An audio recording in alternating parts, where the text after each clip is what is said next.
Welcome back to this best of 9 between Zest and INnoVation, and thank you for rejoining us for this series part 2 on the final part of this best of 9. Don't forget, if you do enjoy the video today, you can like, subscribe, and comment. Helps us get these videos out there to even more people, spreading the love and joy of StarCraft 2. In the bottom right hand side, our blue Terran player, give it up for INnoVation. Taking on the red Protoss in the top left-hand side, it is Zest.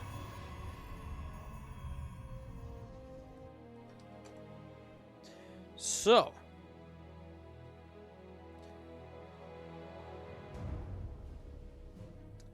this has been a fun series. If you didn't watch part 1, obviously I advise you go and watch that. It's been very fun so far. It is tied up 2-2 in the best of 9.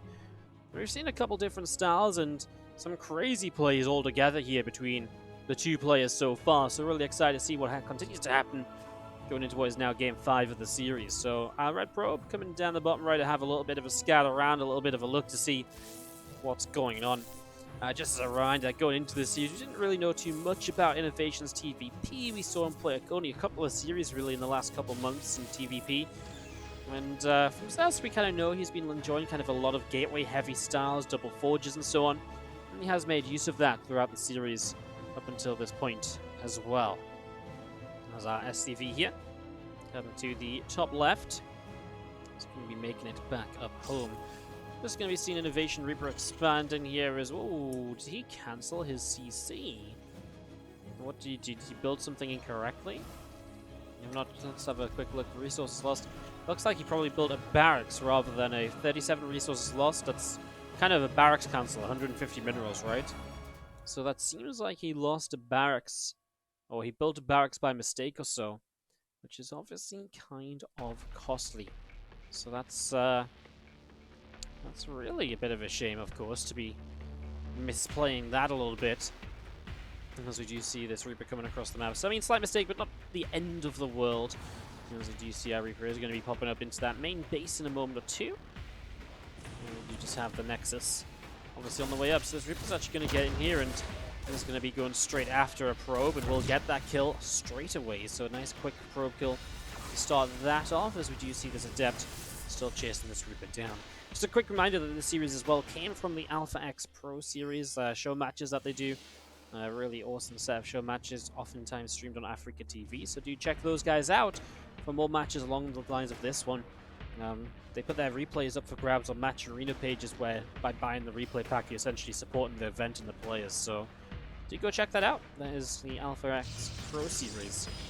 This is where the series comes from. Just wanted to mention that, of course. Always like to let you know where these guys, let you guys know where these replays are coming from, so you can get a hold of them yourselves if you'd like to. But a mine still on the way up, a couple of Marines coming in, the starport is about to complete.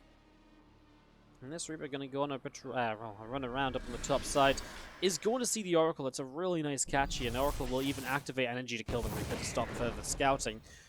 So yeah, just a really nice scout. Instantly a Viking builds on the starport. So he has 2 Widow Mines, and he'll just play very defensive here. 2 Widow Mines and a Viking.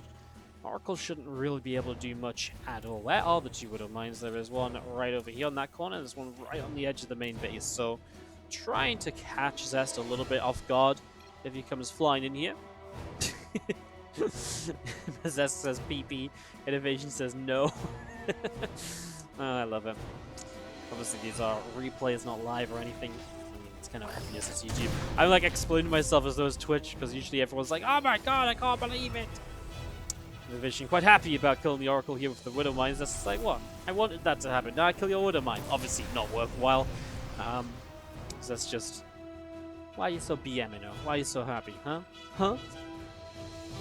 Raven on the way up for them from INnoVation. We saw, if you guys watched games 1 to 4 of this, the Raven was a real choice from INnoVation multiple times over in his matches. And in fairness, he wasn't the best at keeping it alive, I suppose.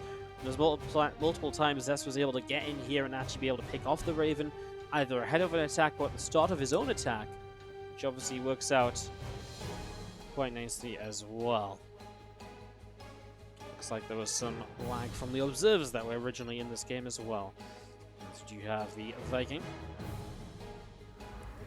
across in towards the main base, and well, there's the third Oracle of the game coming out. Not sure if Zest wanted 3 Oracles initially, which is quite common against Terran for its ability to one-shot SCVs, one-shot Marines, or if he actually just was obviously kind of, oh, I lost my first Oracle, I'll build another one so I have 2 up. That means I have a good amount of Revelations I can keep dropping.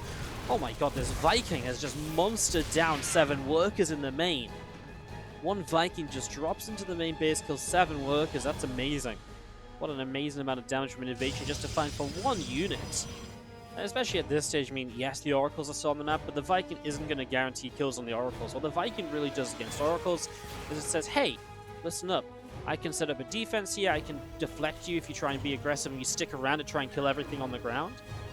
But it's not really designed to kind of hunt those Oracles down and finish them off because it's just not fast enough. So to kind of give up the Viking for 7 probes, take that trade any day of the week. Zest has the 3rd Nexus up, and he will go into a delayed blink here because he opened Stargate, which I believe is for the first time this series. Extra gates going up in the main base here. Marines still hanging out in the natural Stimpack, combat shields, and +1 attack all on the way in. Oh, the Oracles. They're going to fly over a Widowmine here if they're not careful, but they do make a turn. And we'll just find the first Revelation, which is, again, exactly what these Oracles are designed to do at this stage. Keep map control, keep track of where the Terran is, keep track of where attacks are going to be coming from.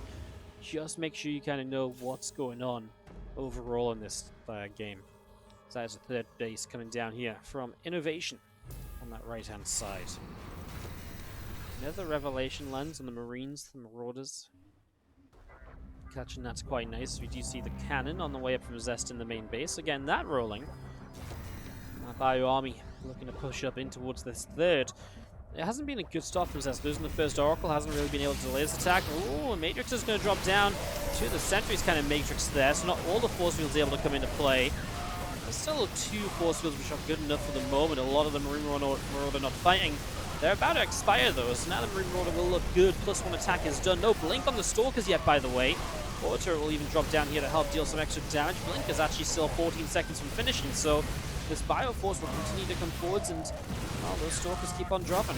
There's only a few Marauders left, but it only takes a few Marauders to get rid of Stalkers, obviously, as Medivacs will make their way out of there. Ooh, reinforcements showing up in the form of drops.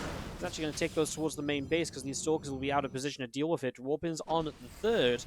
Oh, he's actually blinking forwards to clean out Marauders, so I don't think Zest even realized these Medivacs were properly full of units reinforcing. Maybe he just thought there were 2 empty Medivacs coming across the map. He's going to get the Robo Facility, which is obviously a huge pick-off as well. It stops a lot of the tech coming up from Zest. His Widowmines will go off, 1 on the Zealot, 1 on the Stalkers, which blink away from it. INnoVation will lift up and leave, but looking good. INnoVation hasn't led this series yet, by the way. It went 1-0 to Zest, 1-1, 2-1 to Zest, 2-2. If INnoVation wins this game, it'd be the first time he'd be leading the series. There's our Robo coming up there on the natural expansion. Now, this one, Inno's just going to keep pushing. I feel like he's got the momentum. I feel like he's just not going to let it go. He's even bypassing the armor at the moment. No second engineering bay either. And he's just keeping on building units because, especially because you've killed the Robo, it's just gateway units. And as you get more and more bio trading and trading, it just goes so well for you.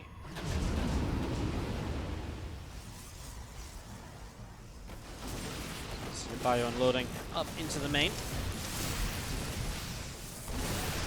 A couple of Widowmines to cover the ramp from the start. Stalkers already having to blink away. The force field on the high ground is going to hurt these Zealots. And oh my god, these Zealots with no charge obviously kind of suck anyways, but even more so when they're running up into, you know, Widowmines when they're all clumped.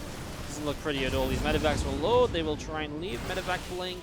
Stalker blink is good to deal some damage, but not to kill. And at the same time, the 3rd Nexus is in trouble with Widowmines kind of covering the front of the natural as well. Sentry at the front there gets blown up again. These Zealots in trouble to drop back into the main, and Zest is just not dealing with this multi-pronged harassment at all. Because these drops in the main, he's having to warp in units to deal with that. But mostly Stalkers, that's not good because obviously this bio will trade well against Stalkers.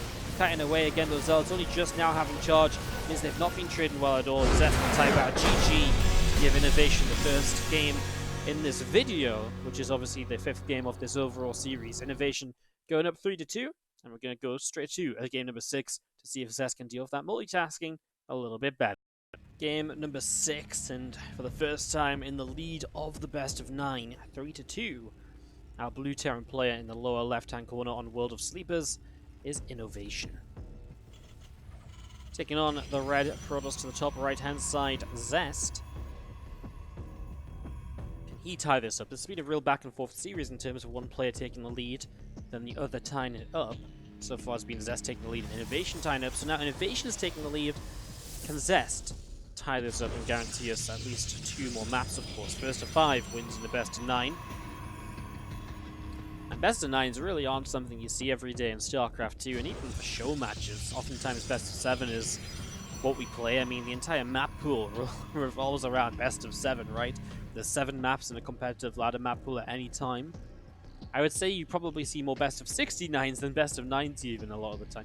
I guess that's not really true. I guess a lot of like these show matches use best of 9 stuff, but it's just kind of an uncommonly seen kind of length of series.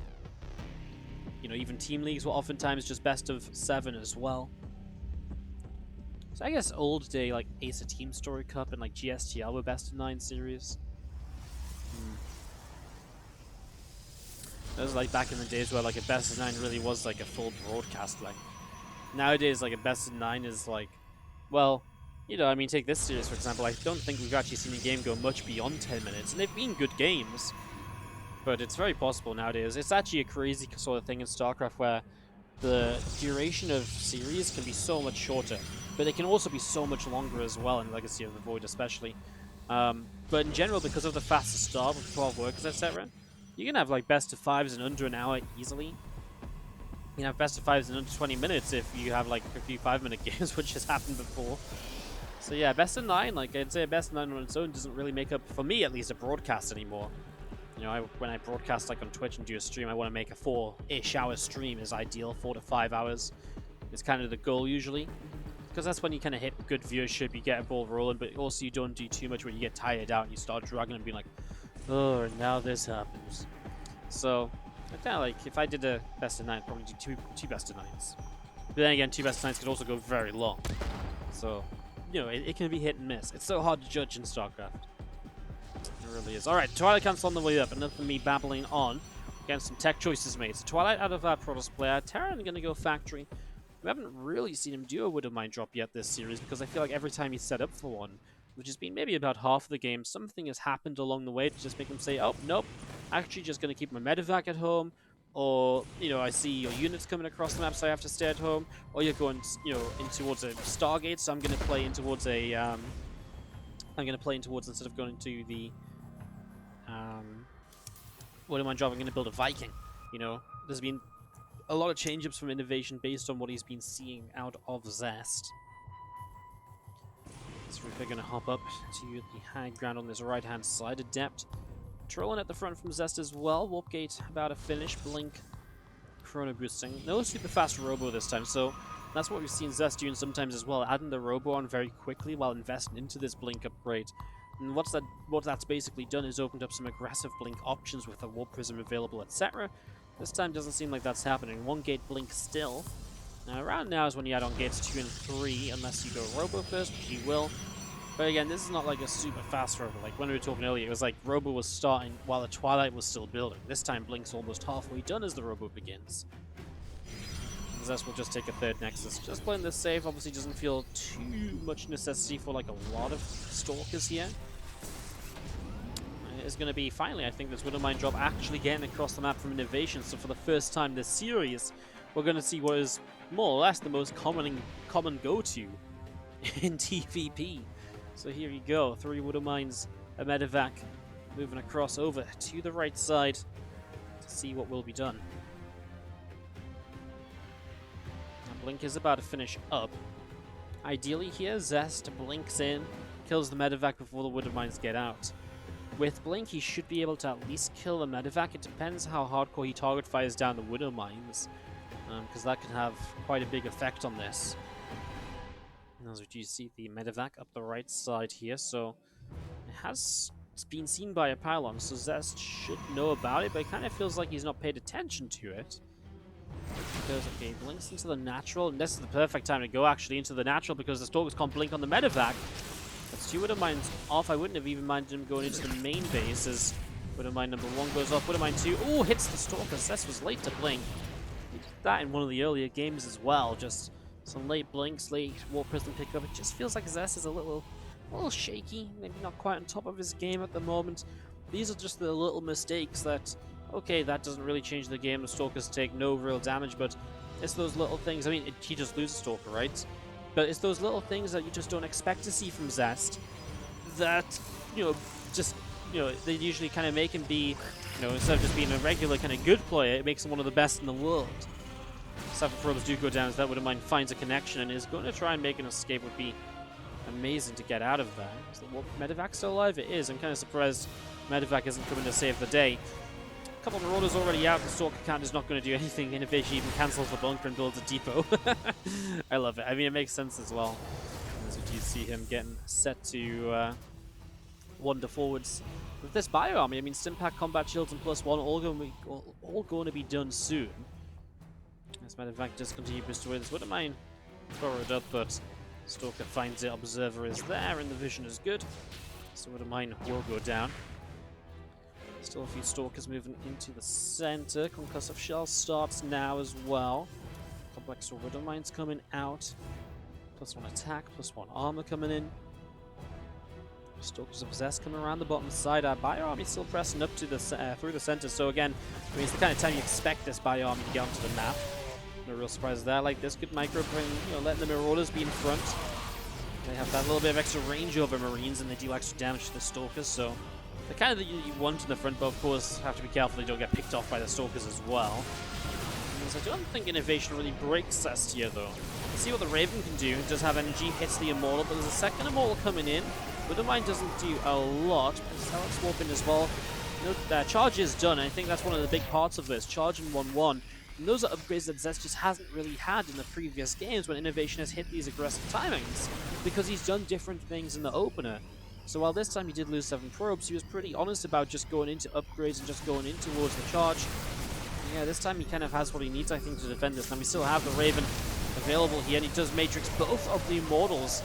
The Zealots in front, he should be able to buy some good time for himself. Both those Immortals back, the WardiTVs get cleaned out, and Stalkers, the blink is questionable, right? If you want to do it or not to chase down some of those low health Medevacs. Looks like he'll blink back defensively. If reinforcements of INnoVation showing up, he just wants to stay alive. He targets that WardiTV before it gets a shot. That's really nice to be done. And this next WardiTV just goes off on one Zealot, so honestly, the WardiTVs haven't done a lot for INnoVation here, and it has been one of Zest's issues. Those WardiTVs just getting way too much done in so many of these fights.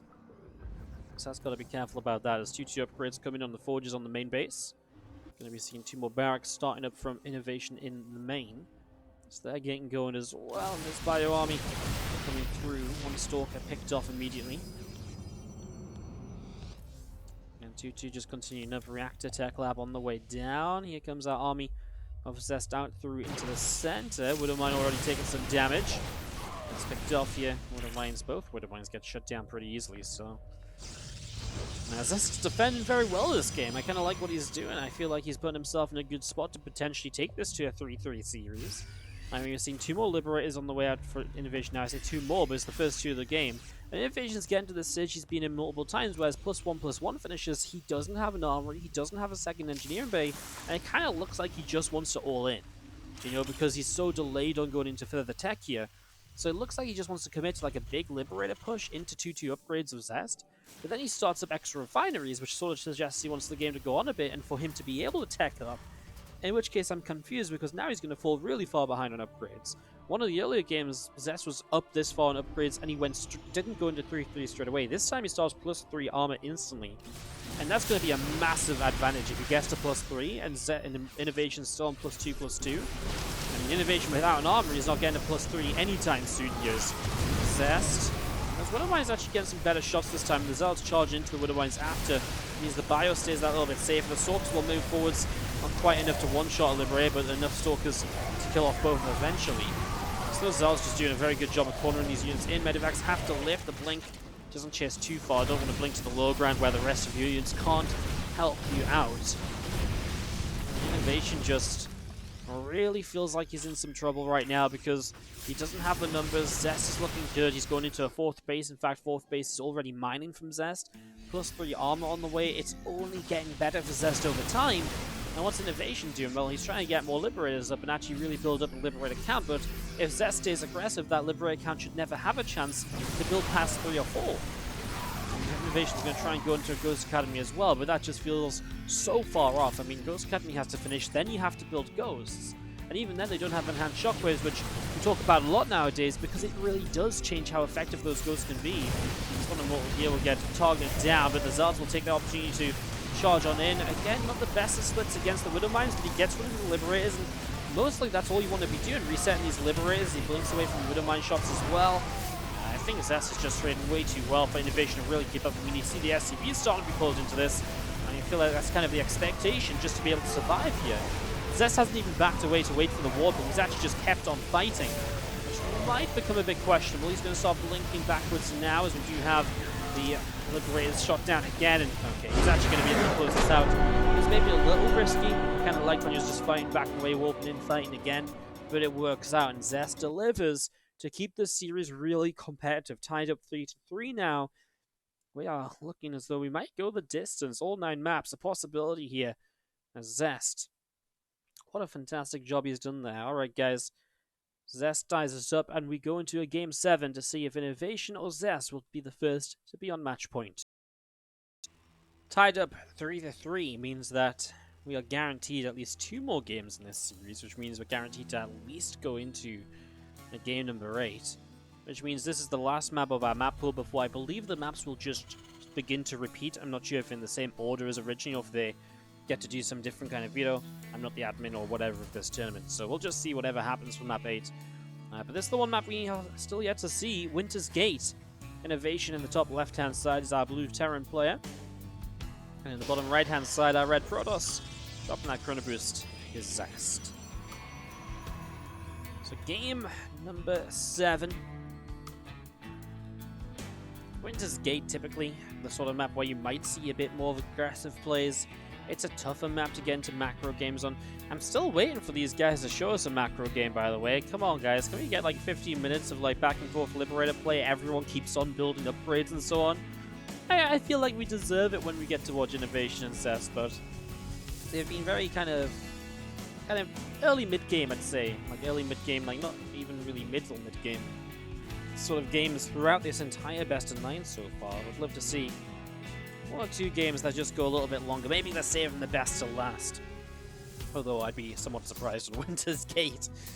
Although this map less controversial than what it replaced, Turbo Cruise was very hated by the community. I'm just going to go out there and say it. It was not enjoyed by the community at all, so this one kind of replaced it. These inhibitor zones still around, not as extreme, so we do see some better games on this map. What becomes interesting is this base here or this base here. This base here feels very siegeable from this other side. It's very hard to push into a defensive position here. You know, if someone's attacking, then it's very hard to kind of break that attack. But also you have to push through this area as well if you want to attack. So it's kind of like well, it kind of works both ways. This base out here is much more open, but obviously a bit further away, and you know, you don't have to deal with this sort of position at all. So if it gets to 3 bases, it will be intriguing to see. Typically the Terran player would expand here, I think. The Protoss player, it's very 50-50. Again, this base is so much more open, it can be weird. So probably the Protoss expands here too for TvP. As you see, the Adept is going to shade, and Reaper is going to take a shot. We'll not get in for any scouting just yet. The wall off on this high ground again. Just consistently doing this map after map just to try and deny as much scouting information as possible. As we do have the Stargaters just took over to being over halfway done there, so Stargate coming along. Reactor about to finish on the barracks, Tech Lab on the factory, and a second barracks. INnoVation keeps doing this as well, where he doesn't go into the starport, instead just a nice fast second Rax, a factory to help defend early, and really just wants to build up into that bio count very quickly, very early on in the game, which can obviously hit some very aggressive timings, of course, so keep our eyes open for that. As the Oracle play from Zest, so Stargate once again, and this is the sort of style where, you know, typically the bio play shines, because this Stargate play will really struggle to have extra defensive units out that work really well against like a big chunk of bio that's just stimming at you. Third barracks even starts from INnoVation. He should start Stimpack in a second here. You can see that barracks has moved to the Tech Lab. As the Reaper is going to take a few shots from the Adepts. The Adepts able to deal some good damage there. And this one continuing to the upper left-hand side. Cyclone just positioned to deal with an Oracle flying into the main. It's also kind of near enough to the natural that can pull down there if needed. There's a few Marines here, so Oracle will look to get some damage. Nope, nothing at all. Marines were going to be able to deflect on the natural. Cyclone in the main. Yeah, good defense here to start, and there is the third Oracle. So in the game number whatever it was it game 5, I think? Whereas that's first went Stargate, he actually lost an Oracle to a Wood Mine. That won't happen here, there's no Wood Mines in play. So he will just go triple Oracle, and that's where you can get very aggressive with the Oracles because of their ability to one-shot Marines, etc. And that's why actually Zest, INnoVation, might really struggle without the Starport to be able to get a Viking up to help defend any sort of a 3 Oracle aggression, which is quite a popular way to play when you go into this kind of style. Combat Shields is about halfway done as we do see these Oracles of Zest. They're going to be moving out over to the left-hand side here. So Oracle's over to the left, and moving up into the natural shortly. Our Cyclone is pressing forwards through the center of the map. Again, there's our Nexus on the third base already getting started as well. Marines coming in, and Oracles will try to take the fight, but too many Marines to stick around. That's going to be a dead Oracle as well. He probably could have fought the Cyclone off, actually, and he does. That's what I was thinking, actually. So, it does save the Oracle, which is nice, but here comes the attack. And, well, Combat Shields was the first upgrade, so that's actually worth mentioning. The SCVs are being pulled too. So, Combat Shields, I didn't mention this before, but Combat Shields being first, it finishes faster, and you don't need a Starport to really benefit from Combat Shields. The problem with Stim is, while Stimming is nice and all, your units take permanent damage, and if you don't have Medivacs, you can't heal up. So, for the purpose of this aggressive attack, Combat Shields kind of wins out every time. And I'm not sure Zest is really right in trying to fight this in the middle of the map. I know what he's trying to do, before the tanks get sieged to Sarah, but I don't agree with it. I kind of feel like he needs to buy time. I'm not sure what this Void Ray is going to add into play either here as INnoVation continues over. So an aggressive push from Inno. Oracles from the center from the Zest are going to come forwards, but a couple of Marine shots are good for the moment too. And here come the tanks. They're going to get sieged. The Void Ray is going to try and activate. Well, I guess the Void Ray can take down the tanks pretty quickly, right? So I guess that does make some sense here. So many probes go down, though. I mean, there's just Marines that are going to be so difficult to kill. The SCVs actually turn to repair the siege tank and will keep it alive. And that tank gets some more shots off. Stalkers are wiped out. Zest army is wiped out. And INnoVation will be the player to take the lead to go on to match point for the 3 here. Means he only needs one more map to take this series down. A nice Marine tank push here, well thought out, well executed, and Zest just wasn't sure if he was really wanting to fight in the middle of the map there. He kind of needed to see this a bit sooner and maybe buy some more time to get shield batteries up. That's the sort of scenario where you start holding this off. Don't feel like the Void Ray really did anything at all either. I mean, it did kill a tank, but it's nothing that other units wouldn't have been able to do instead, GG's, guys, game number 8. Coming up, INnoVation, if he wins that, wins the series. So this is it, everybody. This could be our final game, depending on the result. If our Blue Terran wins it, he takes the series down. INnoVation in the top left-hand side of Thunderbird. This is the second time we're seeing Thunderbird in this series. We'll talk a little bit about what happened the first time in a moment. In the bottom right, our red Protoss player, Zest, from Ocean Gaming. So I believe Thunderbird was played as map number 3 of the series. So it was in part 1 of this YouTube video. If you didn't catch part 1 for whatever reason, I don't know why you didn't watch that first, but credit to you. You're still passionate enough to watch part. I don't know. But yes, so here's the thing, right? We're in this game number 8. Does INnoVation play how he plays before in Thunderbird? I don't think so, because Zest played extremely greedy. INnoVation did a very weird build where he had like a lot of gas income, and he went into a 3rd CC rather than the Starport, and it was like, well, okay, big map, macro. The problem was Zest did everything that he could, right? Like, he went double Forge, he went into 3rd Nexus quickly, he went into Colossus. He did everything super quickly and super greedily, and because INnoVation built a 3rd CC, no Starport, couple defensive tanks, didn't move out at all, he just fell so far behind so that when Zest went for a push, he just obliterated INnoVation. He didn't have he had 6 Vikings, I think, and he had a couple of Ghosts out as well at that time, but it was never going to defend what was 4 Colossus pushing.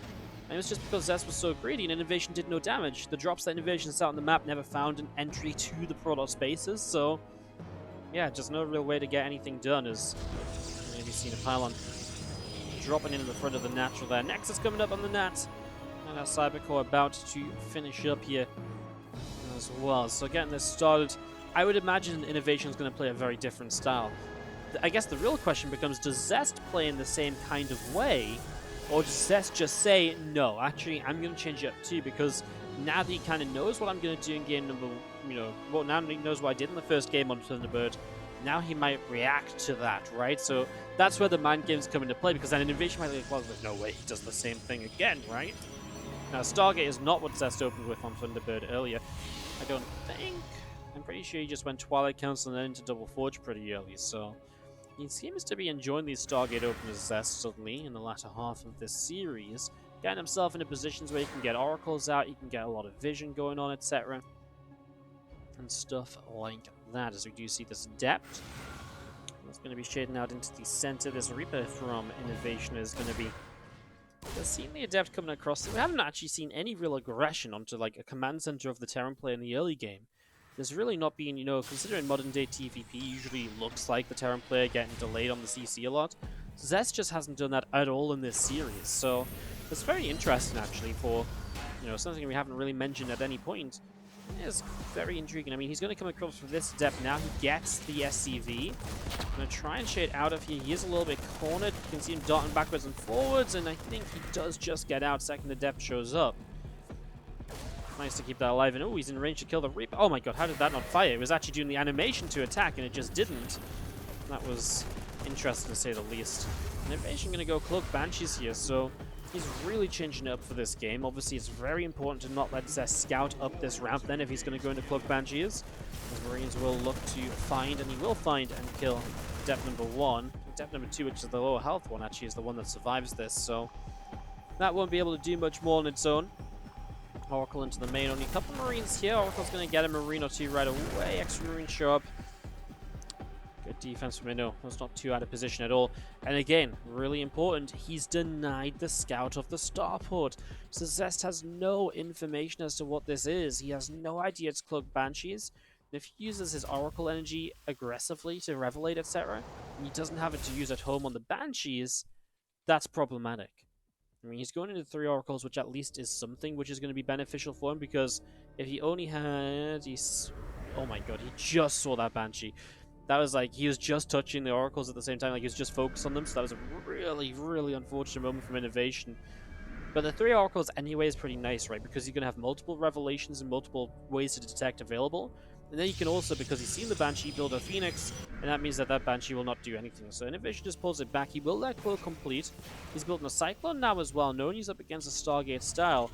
I wonder if he gets, okay, he builds a 3rd CC, so he's not going to get aggressive. I was going to say maybe there's some possibility here where he goes for like an attack to try and punish the fact that Zest is building into a lot of Stargate units, and if he can kill off the Oracles, then the Banshees can then come into play or so. This Banshee's just going to hide way up in the top left-hand corner, stay away from any sort of Phoenix that might try and run by to kill it.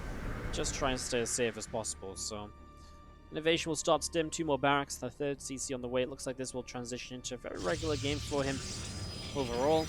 Obviously the investment into Banshees though, not going to go anywhere, so that kind of sucks a little bit as this Nexus on the 3rd base up as well. Another Phoenix popping out, another one Corona boosting.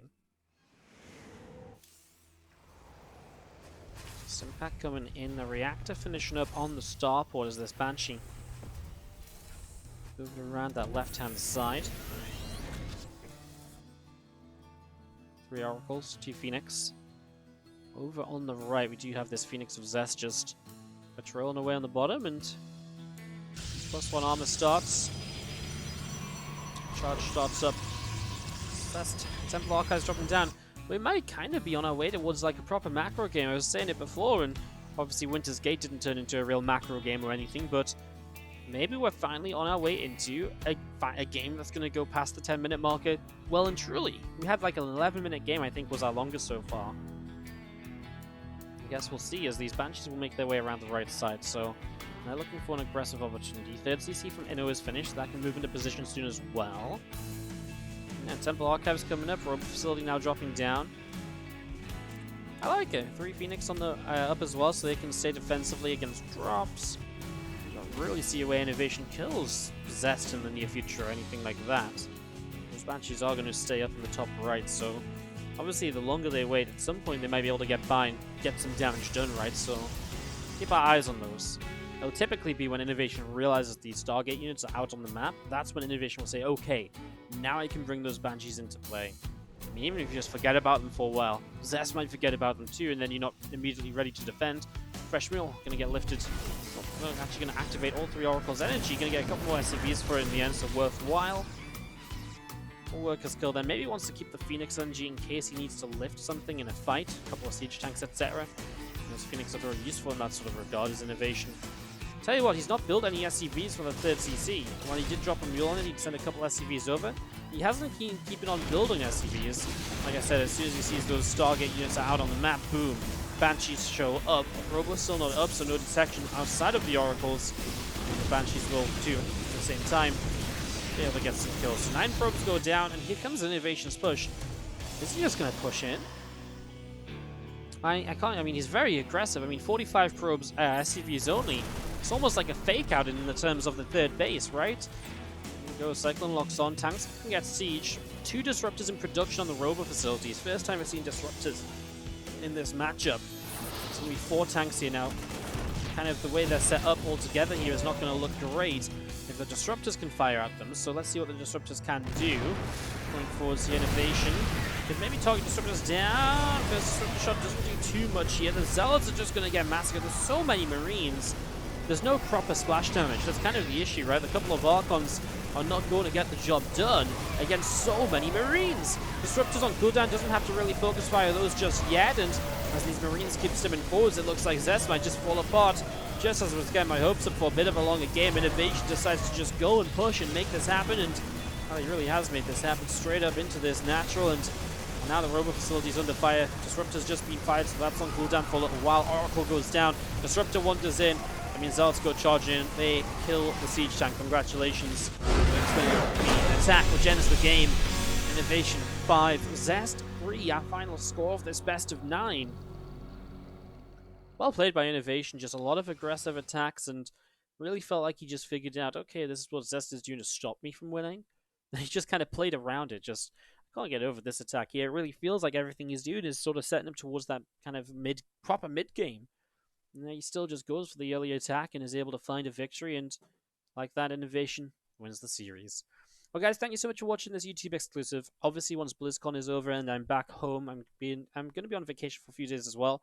There'll still be daily uploads for most days, but they're just going to be stuff from the stream. Once I'm back on the 8th of November, there will be more YouTube exclusives most likely coming up, so you guys can keep your eyes out for those. Until then, keep on liking, subscribing, and commenting. Always love what you guys see, what you guys say in the comments. I try to reply to those a few times a week. So, yeah, thanks so much for watching. Peace out. Have a great rest of your day. Thanks so much for enjoying the StarCraft with me today. Have a good one, guys. Enjoy the BlizzCon matches as well.